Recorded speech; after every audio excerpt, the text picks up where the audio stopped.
कि आप हजारों करोड़ रुपए आपने अडानी के माफ कर दिए। कहां से लाए थे? उसको बटनगर से लाए थे? क्या आरएसएस के मुख्यालय से लाए थे?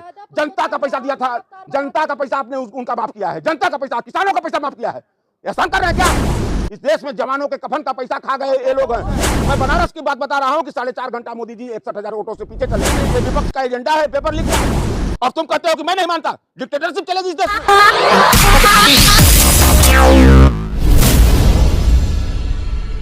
सरकार ने युवाओं के भविष्य के साथ बहुत लंबा खिलवाड़ किया है और दोबारा पेपर होने चाहिए, ये बात तो ठीक है, लेकिन इस लीक पेपर के लिए जिम्मेदार कौन है, प्रश्न ये बड़ा खड़ा होता है। और क्या उन जिम्मेदारों को सजा मिलेगी या नहीं मिलेगी? क्या इसी क्रम में फिर दोबारा प्रक्रिया चलती रहेगी? फिर कल कोई परीक्षा होगी, वो लीक होगा लगातार। उत्तर प्रदेश में आपने देखा होगा, उत्तर प्रदेश में अभी तक जब से योगी सरकार हुई है तमाम पेपर हमेशा लीक होते चले गए। तो कहीं ना कहीं उन बच्चों का भविष्य वापस लौटाकर तो कोई सरकार देगी नहीं। जिसके समय गुजर गए, जिसके उम्र गुजर गए, जो फार्म भरने में पैसे लगा दिए, वो बच्चे फिर 4 बरस के बाद उनकी उम्र निकल गई। बहुत सी ऐसी परीक्षाएं होती हैं। तो यह बड़ा गहन चिंतन का विषय है सरकार के लिए कि सरकार ये सुनिश्चित करे वो कौन लोग हैं, वो कौन लोग हैं। ये बड़ा बहुत ही गंभीर मामला है। इस मामले को आप एक परीक्षा के लीक होने से बस मत देखिए। ये प्रश्न चिन्ह बहुत बड़ा सरकार के क्रियाकलाप पर और कार्य पद्धति पर है कि वो कौन लोग हैं। कहीं न कहीं आपके घर के अंदर बैठे हुए लोग हैं जो इतना बड़ा षड्यंत्र करके सरकार वो पेपर लीक कराने का काम करते हैं। उनके ऊपर जब तक कठोर कानून नहीं बनाया जाएगा और उनके ऊपर कार्रवाई नहीं होगी। कौन कार्रवाई करेगा? भाई कार्रवाई तो सरकार की जिम्मेदारी है और किसकी जिम्मेदारी? तो मान ही नहीं रहे कि घोटाला हुआ है। देखिए बता, हाँ यही निर्लज, इसी को सरकारी निर्लजता कहते हैं। ये सरकारी निर्लजता है कि जब इतने बड़े देश में करोड़ों युवाओं के भविष्य के साथ खिलवाड़ हो रहा हो और एक मंत्री अगर ये बयान देता है कि हम नहीं मानते हैं, तो प्रश्न ये बहुत, मैं सीधे प्रश्न पूछ रहा हूं कि तुम हो क्या? शिक्षा मंत्री तुम बने कैसे इस देश से? इस देश में संविधान था और संविधान के तहत वोट देने का अधिकार जनता को था और जनता ने वोट देकर तुमको विधायक और सांसद बनाने का काम किया, तब सदन में तुम मंत्री बने हो। और तुम कहते हो कि मैं नहीं मानता, डिक्टेटरशिप चलेगी इस देश में। इस देश में डिक्टेटरशिप चलेगी कि इस देश में ये लोकतंत्र है।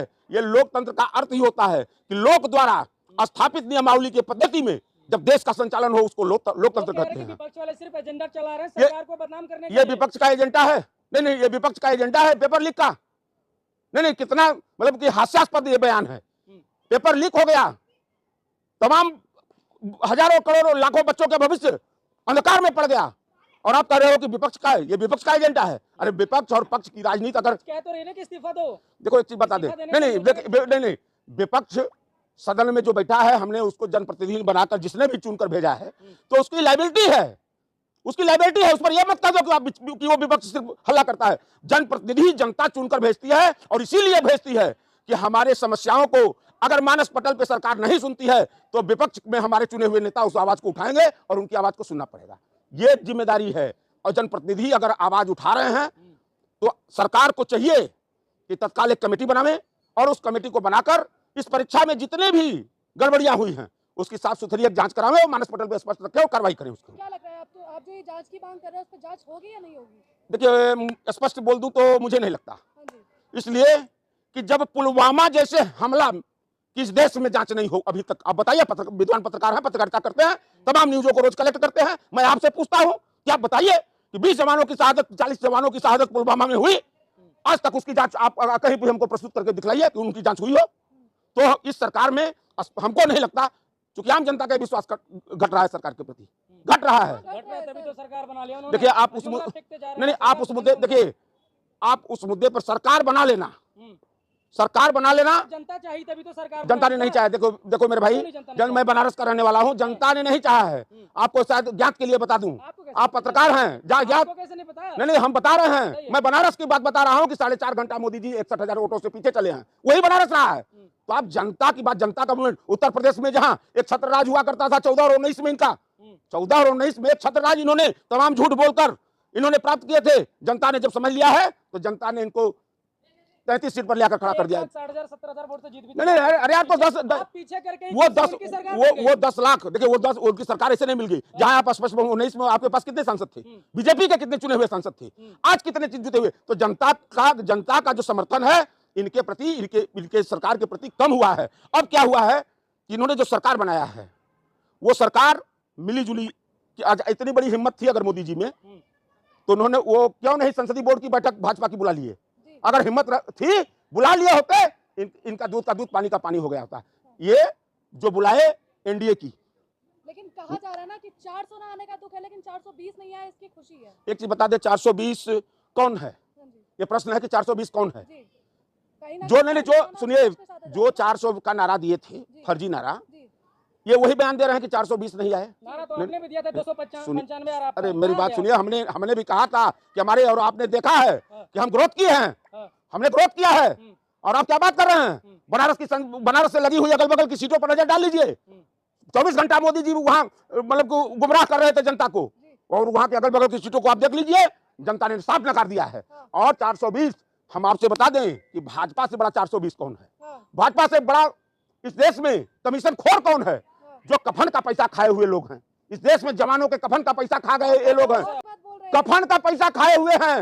ये इनके ही प्रधानमंत्री हुआ करते थे अटल बिहारी वाजपेयी। सुनिए, प्रूफ नहीं, अरे क्या बात कर रही हैं? उसको कोर्ट में मामला गया, उसमें जॉर्ज फर्नांडिस वो रक्षा मंत्री हुआ करते थे, और कफन का पैसा खाने वाले, क्या बात करें? इनसे बड़ा 420 कौन है इस देश में?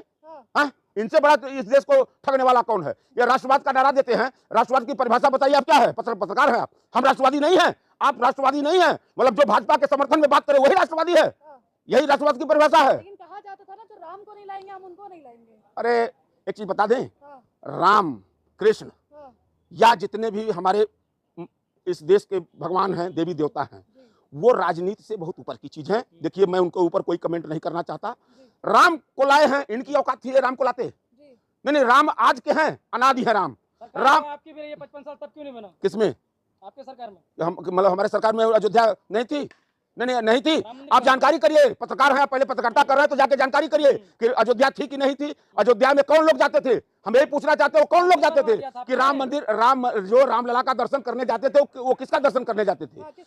वो बताइए ना आप। सोशल मीडिया भाजपा के लोग इसी तरह देश को गुमराह करते हैं, दुष्प्रचारित करते हैं, और इनके पास कोई विजन नहीं है। इनके पास ये बिना विजन के लोग हैं। ये हमेशा समाज को तोड़कर, चूंकि ये अंग्रेजों के दलाल रहे हैं, इन्होंने अंग्रेजों के नीतियों पर ही काम किया है। इनके पास अपना विजन नहीं है। आज भी विजन की बात करें, आपको किसानों को सम्मान निधि मिल गया, मोदी जी ने कौन किसानों को सम्मान निधि?